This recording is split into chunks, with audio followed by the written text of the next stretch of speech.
As of July 2019, this regular podcast is available on our Andy Yeh Alpha fintech network platform. All the 18 systemically important banks pass the annual Federal Reserve stress tests. Many of the largest lenders announce higher cash payouts to shareholders in the wake of the stress test results as of mid-2019. The total cash dividends and share repurchases can exceed $150 billion. In response, Deutsche Bank experiences 4% plus share price gains, and JP Morgan Chase, Bank of America, and Goldman Sachs each reap sharp share price increases about 2%. All these banks now maintain more than 4.5% common equity Tier 1 capital ratios, and their supplemental leverage ratios are well above the 3% regulatory minimum requirement. As the annual Federal Reserve stress test results indicate, all of the systemically important banks hold sufficient core capital to safeguard against extreme losses that might arise in rare times of severe financial stress. As a result, the Federal Reserve expects these banks to remain profitable with better survival likelihood to disgorge cash distributions to their shareholders in adverse macroeconomic scenarios. Specific macroeconomic scenarios include a 30% decline in real estate prices and a high unemployment rate with double digits. Overall, all of the systemically important banks can absorb severe post-crisis losses with sufficient cash capital utilization for subsequent shareholder payout. BlackRock Asset Research Director Andrew Ng shares his economic insights into fundamental factors for global asset management. As Ng indicates in a recent interview with Reitholtz Wealth Management, fundamental factor investors seek to manage macroeconomic risk to enhance their average returns. Ng focuses on 5 systematic factors: size, value, momentum, low volatility, and high quality of profit margins. Also, Ng oversees a broad basket of assets such as stocks, bonds, commodities, and currencies. The consistent application of both big data and technology helps scale total assets under management with lower transaction costs. At BlackRock, Ng decomposes his favorite fundamental factors across macro and style factors. The 3 major macro factors are economic growth, inflation, and the real interest rate, in accordance with the standard Taylor interest rate that depicts the highly nonlinear Phillips curve. Ng empirically finds that these 3 major macro factors account for 85% of stock market returns. Stock portfolio analysis helps achieve higher average returns, after risk and fee adjustments, when the active fund manager focuses on size, value, momentum, low volatility, and corporate profitability. Moreover, value occasionally becomes more cost-effective relative to its own history, and momentum factor returns often cluster together in specific time periods. This factor investment methodology accords with our proprietary alpha investment model that focuses on 6 core fundamental factors: size, value, momentum, asset growth, operating profitability, and market risk exposure. Capital gravitates toward profitable active mutual funds until the marginal asset return equilibrates near the stock market benchmark. As Stanford finance professor Jonathan Burke suggests, capital flows equilibrate persistent active mutual fund returns relative to the stock market benchmarks.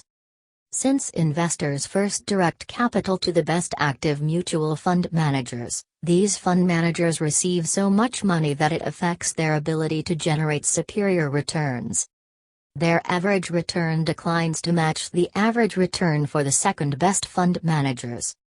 At this stage, investors become indifferent to investing with the first best and second best fund managers, so capital flows equilibrate until their average return declines to match the average return for the third best fund managers.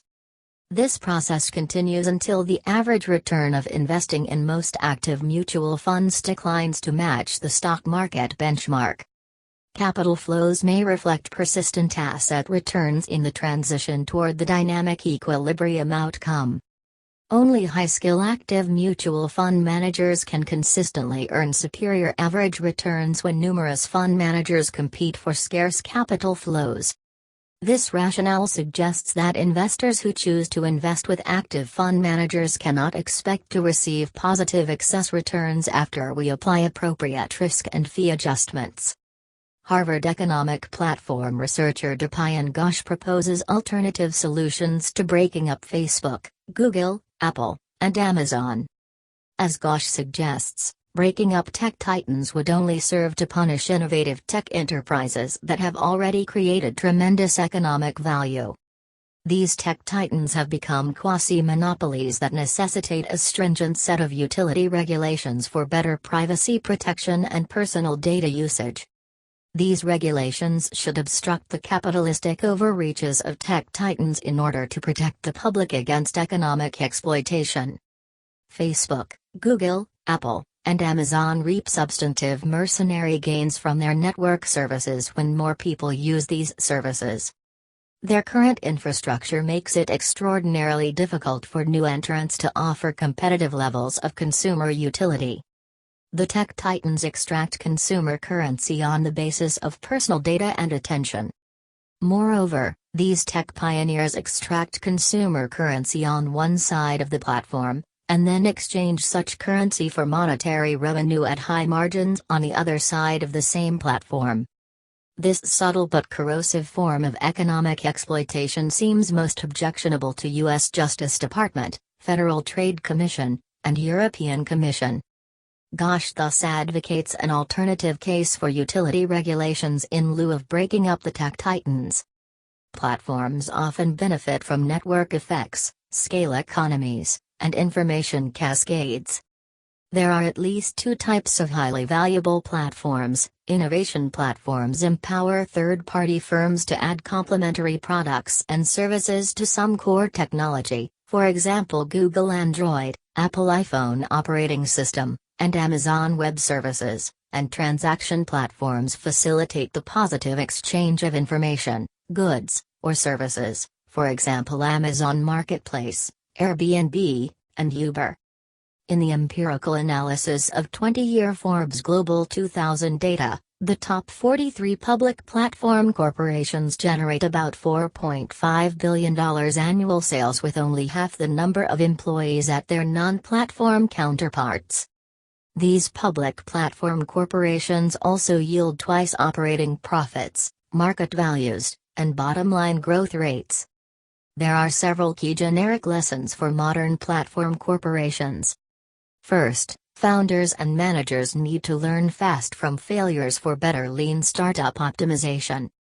Despite the huge upside platform opportunities, the simple pursuit of a platform strategy may not necessarily improve the odds of success as a long-term sustainable business. Second, most platforms need to boost exponential user demand with network effects and scale economies, so platform firms should set prices near their relatively low marginal costs with adequate buyer or seller subsidies.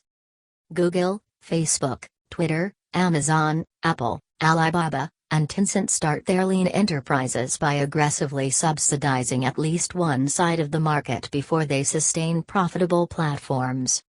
In comparison, Netflix, Uber, Lyft, Slack, and Zoom etc. still struggle to fine-tune their business models toward maximum sustainable platforms. Third, it is important for platform firms to clearly explain why they strive to accomplish a great deal for better customer trust and loyalty. Many platforms should build customer rapport to inspire active users via positive information cascades. For instance, Alibaba Taobao and Ma leverage Alipay as the sleek third-party payment mechanism to ease the transactional frictions of e-commerce in China, whereas eBay fails to attract customer trust and rapport there due to the mere absence of a credible and verifiable third-party payment system. Fourth, most platforms enjoy and maintain their first-mover competitive advantages with formidable barriers to entry. A good example is Microsoft. The software tech titan remains competitive with its Windows operating system, Office software suite, and Dutch internet browser. However, Microsoft gradually loses unique business niches to Apple iOS, Google Android, Chrome, Firefox, Safari, and Opera. On balance, platform corporations need to deploy these key strategies for better network effects, scale economies, and information cascades. Facebook introduces a new cryptocurrency Libra as a fresh medium of exchange for e-commerce. Libra will be available to 2.5 billion active users on Facebook, Messenger, Instagram, and WhatsApp. This new cryptocurrency has tremendous potential to change how people save, spend, and send money. As a new medium of exchange, Libra helps facilitate e-commerce auctions and other transactions within the current Facebook social network ecosystem. As a new store of value, Libra exhibits less extreme price volatility than other cryptocurrencies such as Bitcoin and Ethereum. Facebook launches the digital wallet company Calibra as a key third-party payment gateway in collaboration with PayPal, Stripe, Visa, MasterCard, American Express, eBay, Spotify, Uber, and Lyft, etc. At its inception, Calibra records Libra digital transactions on a public blockchain. This blockchain serves as a tamper-proof ledger that runs across multiple computer servers to preserve consumer privacy. When cryptocurrencies become more mainstream, aggregate money supply growth may decline to the extent that the central bank can better curb price inflation and wage growth in a cashless society. In terms of macroeconomic implications, the central bank and fiscal authority can better manage the myriad trade-offs among price stability, economic growth, employment, capital accumulation, and financial market stabilization. We can decipher valuable lessons from the annual letters to shareholders written by Amazon CEO Jeff Bezos. Amazon is highly customer-centric because the word variance of customer and customers attained the highest word count in each annual letter to shareholders in 1997 to 2003, 2008 to 2009, and 2012 to 2017.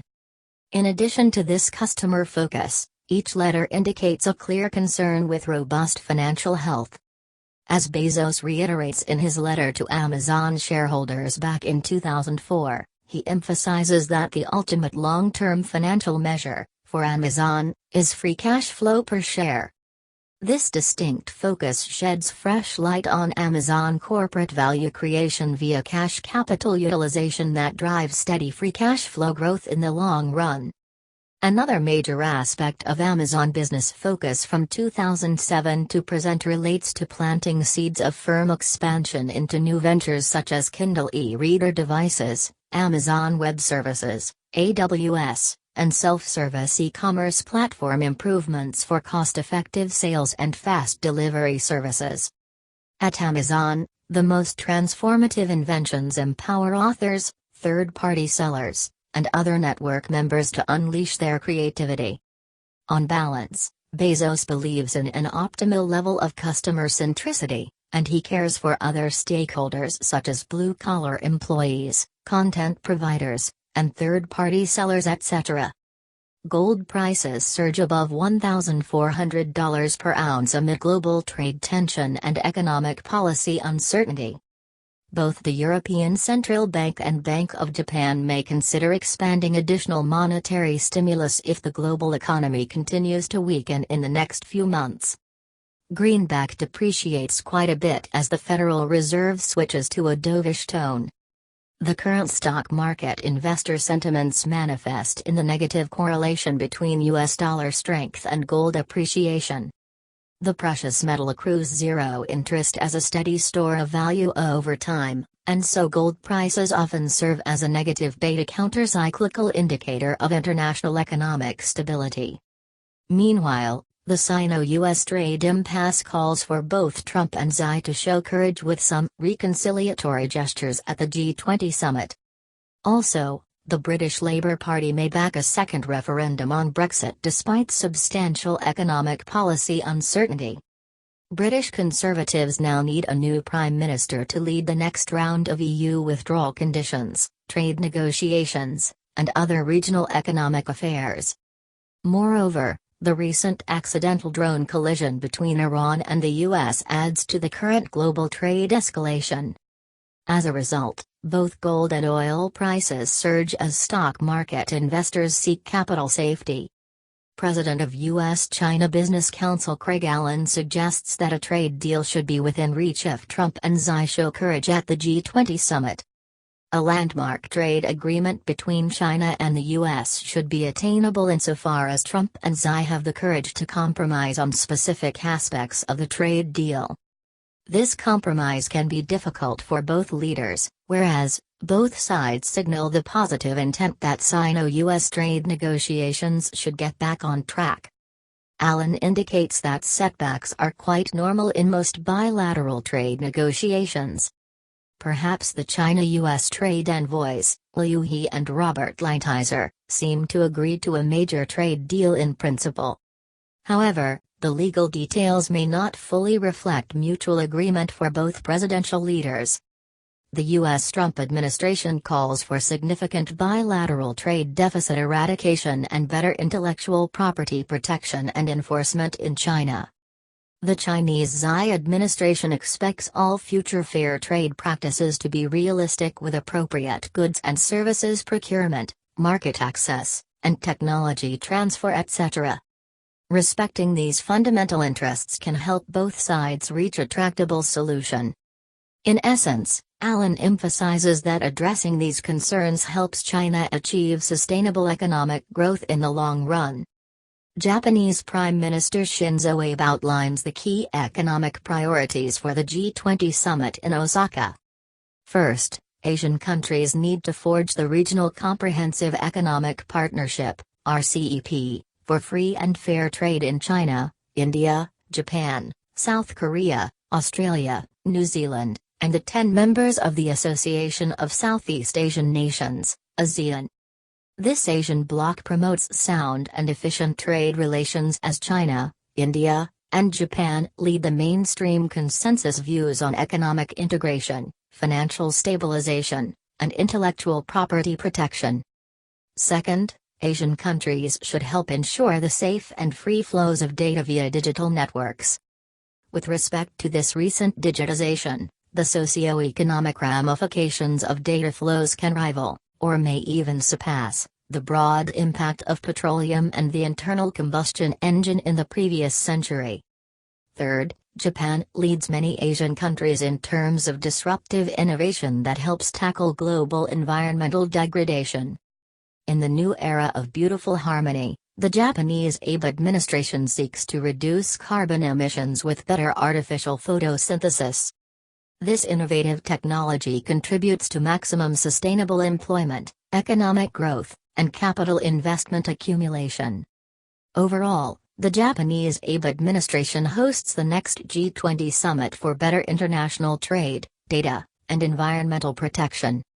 France and Germany are the biggest beneficiaries of Sino-US trade escalation, whereas Japan, South Korea, and Taiwan suffer from the current trade standoff.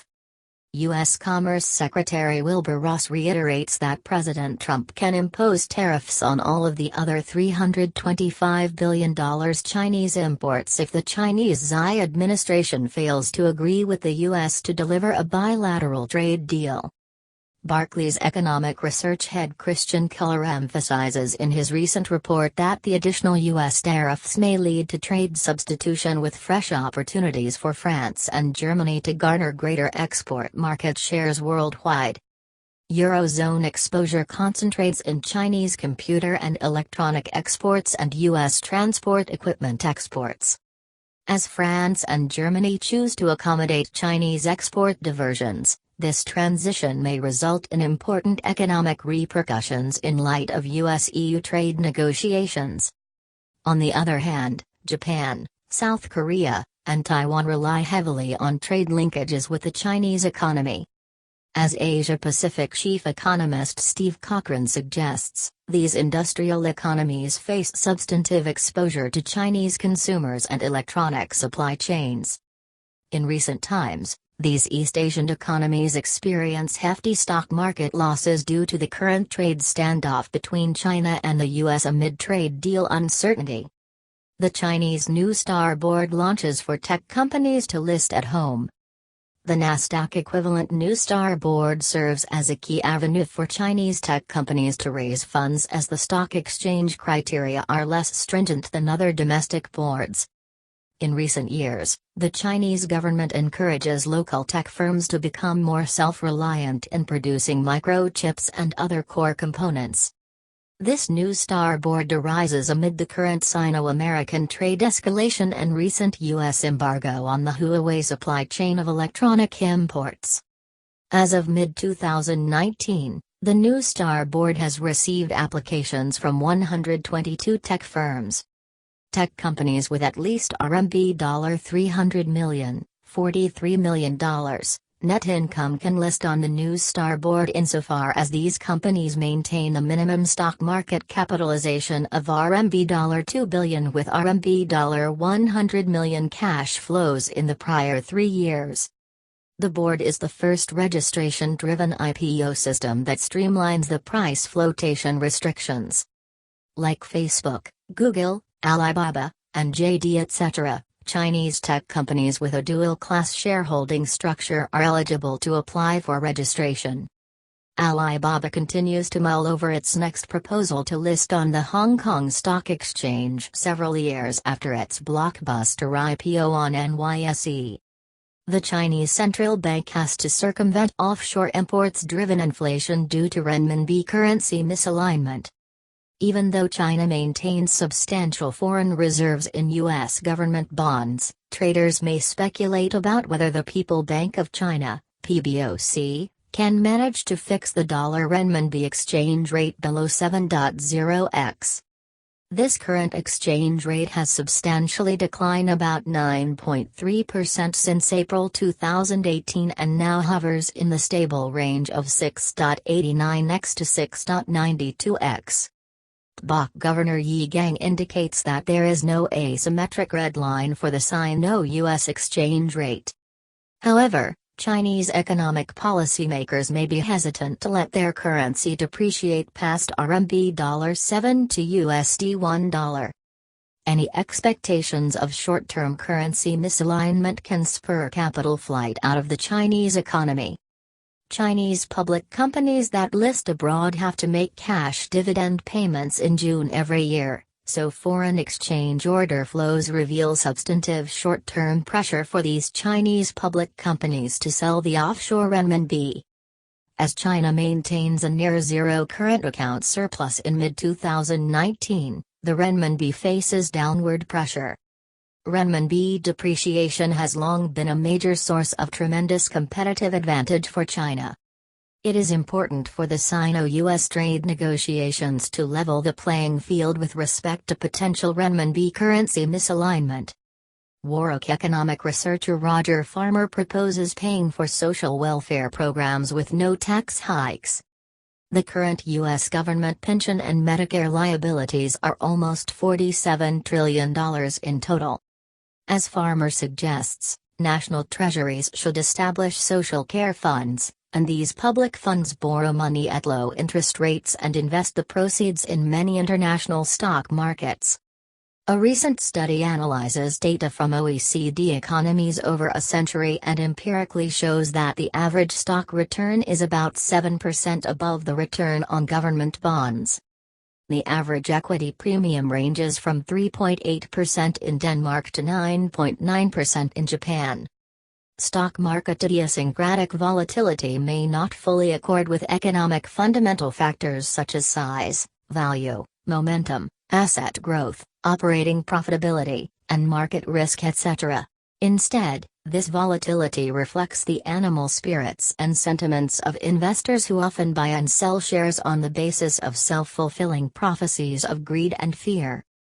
When the government institutes social care funds, these public funds can smooth out short-term stock price gyrations to invest in the long-term fundamental health of the global economy. The Farmer proposal may work well in practice as most public funds can earn an average 4% to 7% equity premium per annum. U.S. regulatory agencies may consider broader socio-economic issues in their antitrust probe into tech titans such as Amazon, Apple, Facebook, and Google. The House Judiciary Committee expects to hold the inaugural session on anti-competitive practices among these tech companies. The investigation represents the first congressional probe into allegations that these tech companies may abuse their quasi-monopoly power with suspicious anti-competitive behaviors. House Democrats back this landmark investigation, and Republicans also have huge concerns around the potential abuse of tech monopoly power, although most conservatives intend to avoid excessive government intervention.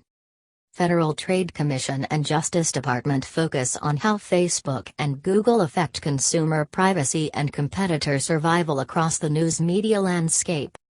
The regulatory agencies also probe into whether Apple abuses its market power in collaboration with Spotify to dominate digital music and the iOS app ecosystem.